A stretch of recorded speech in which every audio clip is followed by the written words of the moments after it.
এটা একটা $1 million question, যেটা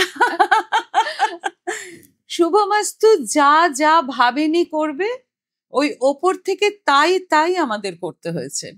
আমাদের প্রথমে কার্ড প্রিন্ট করা হতো, প্রিস্টস ফর সোশ্যাল সেরেমনিজ, কারণ আমরা নিশ্চিতভাবে সিদ্ধান্ত নিয়েছিলাম যে মূর্তি পুজোর দিকে আমরা যাব না, দরকার নেই, সমাজকেই পরিবর্তিত করি, কারণ মূর্তি পুজোর ক্ষেত্রটা এতটাই রিচুয়ালিস্টিক এবং সেখানে প্রতিরোধের আশঙ্কা এত বেশি, ওখানে যাওয়ার দরকার নেই।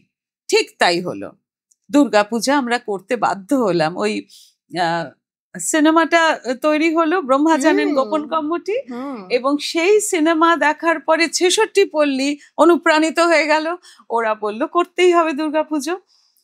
সুতরাং আমরা যা যা ভাবছি করব না, ওপরওয়ালা সেইগুলো আমাদের দিয়ে করিয়ে নিচ্ছেন। এই করতে করতে এখন দুর্গাপুজোর শুভমাস্তু বছরে ৫টা করে। আমি নিজে বছরে ৪টে করে কালী পুজো করি। মানে ভয়ঙ্কর ভাবে আমরা এই রিচুয়ালিস্টিক পুজোতেও অনুপ্রবেশ করে ফেলেছি। কি করে ফেলেছি? ওই যে উপর থেকে একটা ডিভাইন সিগন্যাল।